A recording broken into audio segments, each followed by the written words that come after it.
Mesdames et messieurs, RJV vous présente votre conférence biblique Voici ton Dieu. Tout est noir autour de toi, tu cherches ton chemin. Le cœur brisé, déchiré et découragé. Je sais ce n'est pas facile, je comprends ce que tu vis. Tu te crois abandonné à combattre une armée. Dieu a un plan.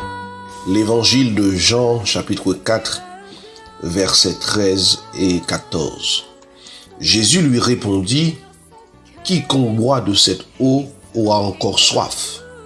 Mais celui qui boira de l'eau que je lui donnerai n'aura jamais soif. Et l'eau que je lui donnerai deviendra en lui une source d'eau qui jaillira jusque dans la vie éternelle. » Le quatrième sujet de notre série a pour titre « Près du puits de Jacob ». L'évangile de Jean au chapitre 3 raconte le récit d'une femme, dite la femme samaritaine, parce qu'elle était de la ville de Samarie en Palestine antique. En ces temps, les Juifs n'avaient pas de relation avec les Samaritains.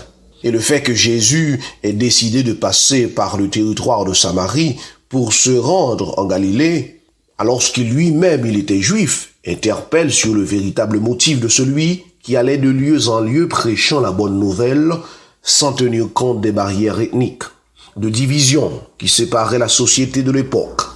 Arrivé dans une ville de Samarie, nommée Sychar, Jésus, fatigué du long voyage et de la chaleur, s'est assis au bord du puits de Jacob.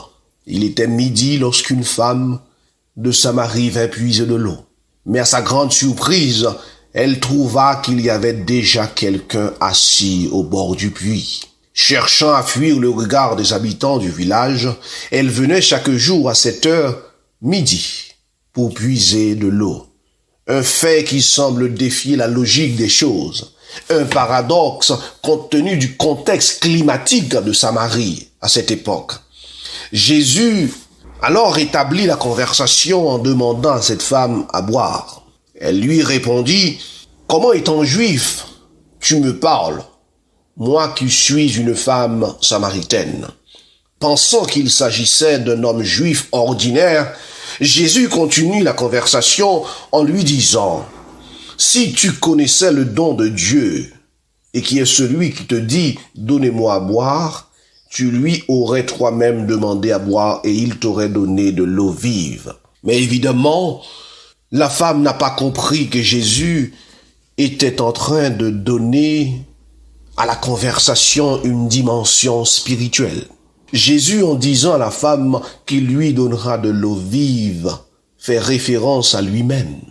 Mais la femme pensait que Jésus faisait référence à l'eau d'une source. Mais si Jésus avait accès littéralement à une eau vive, pourquoi aurait-il alors demandé à boire? Ce qui confirme qu'il faisait bien allusion à la vie éternelle. Jésus offre la vie éternelle à tous sans exception. Et quiconque croit en lui a la vie éternelle. Mais avant de recevoir cette source d'eau qui étanche la soif pour toujours, avant de recevoir cette vie éternelle qui a été promise à tout chacun, il y avait des eaux du péché stagnantes qui devaient être éliminées. L'ancienne vie de péché devait mourir avant que la nouvelle vie de justice puisse commencer. Les deux ne peuvent pas coexister côte à côte.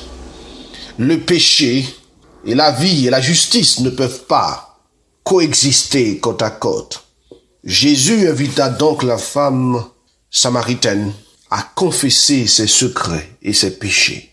Mais cette dernière nie avoir de secret et pourtant elle menait une vie de péché. Jésus l'aide à confesser ses péchés et lui rappela qu'on ne peut pas mentir à Dieu, puisqu'il n'a rien de caché qui ne doit être découvert, et rien de secret qui ne doit être connu. En effet, cette femme a eu 5 maris, celui qu'elle avait maintenant épousé était le mari de quelqu'un d'autre. Cette femme vivait dans l'adultère. Toute sa vie était une vie de mensonge. Ce n'est donc pas une chose étrange, le fait qu'elle ne voulait pas être vue par les habitants de Samarie. Mais ce jour-là, face à face, avec celui qui transforme, avec celui qui pardonne, avec celui qui n'est pas venu pour juger, mais pour sauver, elle ne se sentait pas jugée. Elle ne se sentait pas méprisée, comme c'était souvent le cas durant sa vie.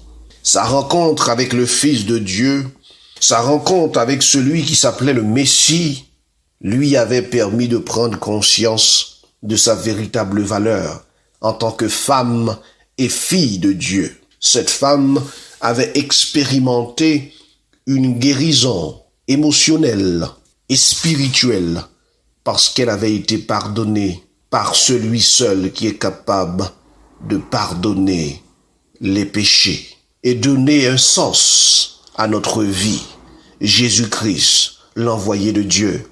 Alors, se sentant ainsi libérée de tout sentiment de culpabilité, de tout sentiment de honte, les versets 28 et 29 du chapitre 4 de l'évangile de Jean affirment que cette femme qui vivait portant le fardeau du péché, aussitôt laissa sa cruche, s'en alla dans la ville et dit aux gens, « Venez voir un homme qui m'a dit tout ce que j'ai fait.